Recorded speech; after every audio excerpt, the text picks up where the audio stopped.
Gold trusted gold buyers తాకట్టులో ఉన్న బంగారాన్ని విడిపించి ఈ రోజు ఉన్న మార్కెట్ ధరకే కొనబడును. మరిన్ని వివరాలకు సంప్రదించండి 77710720. సత్తెనపల్లిలో జగన్ పర్యటనలో జరిగినటువంటి సింగయ్య మృతి కేసులో మాజీ ముఖ్యమంత్రి జగన్కి పోలీసులు నోటీసులు ఇచ్చారు. తాడేపల్లిలోని ఆయన నివాసానికి వచ్చి స్వయంగా నల్లపాడు పోలీసులు నోటీసులు అయితే ఇవ్వడం జరిగింది. అంతేకాదు కావటి మనోహర్తో పాటు అంబటి రాంబాబు మిగతా నేతలు కూడా నోటీసులు అయితే ఇష్యూ చేస్తున్నారు. ఈ కేసులో మాజీ ముఖ్యమంత్రి జగన్ ఏటూగా ఉన్న నేపథ్యం చూడొచ్చు. పోలీసులు కూడా ఇప్పుడే బయటికి వెళ్తున్నటువంటి పరిస్థితి కూడా ఉంది. వాళ్ళతో కూడా మాట్లాడించే ప్రయత్నం అయితే చేద్దాం. ఒకసారి పోలీసులు నల్లపాడు పోలీసులు వచ్చి స్వయంగా ఇక్కడైతే నోటీసులు అయితే సర్వ్ చేయడం జరిగింది. అంతేకాదు జగన్ ఉపయోగించే కారును కూడా పోలీసులు స్వాధీనం చేసుకుని నల్లపాడుకి అయితే తీసుకెళ్లినటువంటి పరిస్థితి. ప్రస్తుతం జగన్ ప్రయాణిస్తున్నటువంటి కారు 2349 సంబంధించినటువంటి వెహికల్ నెంబర్ ఉన్నటువంటి కారును కూడా ప్రస్తుతం నల్లపాడు పోలీస్ స్టేషన్ తీసుకెళ్లారు. ఈ కేసులో ఇప్పటికే డ్రైవర్ రమణారెడ్డి కూడా పోలీసులు అరెస్ట్ చేసినటువంటి నేపథ్యం చూడొచ్చు. ప్రస్తుతం జగన్ నివాసం వద్ద ఒక కోలాహల వాతావరణం కనబడుతుంది. నేతలు కార్యకర్తలందరూ ఇక్కడికి తరలి వస్తున్నటువంటి సిచ్యువేషన్ అయితే ఉంది.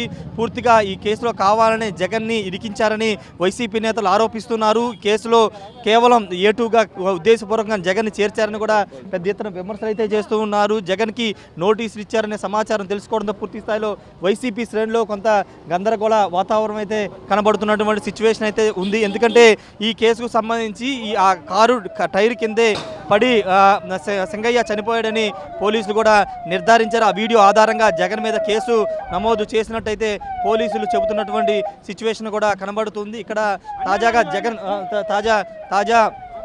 తాజాగా ఇక్కడ ఉన్నటువంటి సిచ్యువేషన్ కూడా మనం చూస్తున్నాం. పోలీసులు కూడా ఇక్కడికి చేరుకున్నటువంటి సిచ్యువేషన్ కూడా కనబడుతున్న సిచ్యువేషన్.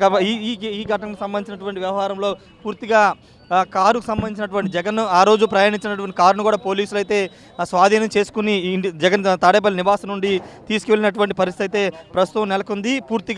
ఇది పూర్తిగా ఉద్దేశపూర్వకంగా కక్షపూరితంగా పెట్టినటువంటి కేసు అనేది ప్రధానంగా టీడీపీ నేతలు ఆరోపిస్తున్నటువంటి సిచ్యువేషన్ కూడా మనకు కనబడుతుంది. మరోవైపు జగన్తో పాటు మిగతా వాళ్ళకి కూడా ఈ కేసులో నోటీసులు అయితే జారీ చేసే అవకాశం కూడా కనబడుతుంది. తాడేపల్లి నివాసానికి నల్లపాడు ఎస్ఐతో పాటు తాడేపల్లి సంబంధించినటువంటి నేతలు వీళ్ళంతా కూడా పోలీసులు కూడా ఇక్కడికి రావడం జరిగింది. పూర్తిగా ఇక్కడ తాడేపల్లికి సంబంధించి ఒకసారి చూస్తున్నాం. ఇక్కడ వాతావరణంతో కూడా వైసీపీ శ్రేణులంతా కూడా ఇక్కడికి తరలి వస్తున్నటువంటి పరిస్థితి అయితే ఉంది. జగన్ ఆ రోజు సత్తెనపల్లి పర్యటనలో సింగయ్య మృతికి కారణమైనటువంటి కారును కూడా పోలీసులు అయితే స్వాధీనం చేసుకుని తీసుకెళ్ళినటువంటి పరిస్థితి కూడా ఉందని చెప్పాలి. ఏదేమన్నప్పటికీ ప్రస్తుతం కారును అయితే సీజ్ చేసి తీసుకువెళ్లారు. తర్వాత పరిణామాలు ఎలా ఉంటాయో చూడాల్సిన అవసరం అయితే ఉంది. ప్రస్తుతానికైతే జగన్ ఇంట్లోనే ఉన్నారు. ఇంట్లో ఉండి ఆయనకి నోటీసులు సర్వ్ చేసినట్టు తెలుస్తుంది. కారును అయితే జగన్ ప్రయాణించిన కారును అయితే పోలీసులు స్వాధీనం చేసుకుని తీసుకుని వెళ్లారు.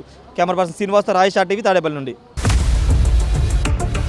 ఇండియా పాకిస్తాన్ ఉద్రిక్తతలపై లేటెస్ట్ అప్డేట్స్ కోసం డౌన్లోడ్ చేసుకోండి RTV లైవ్ యాప్.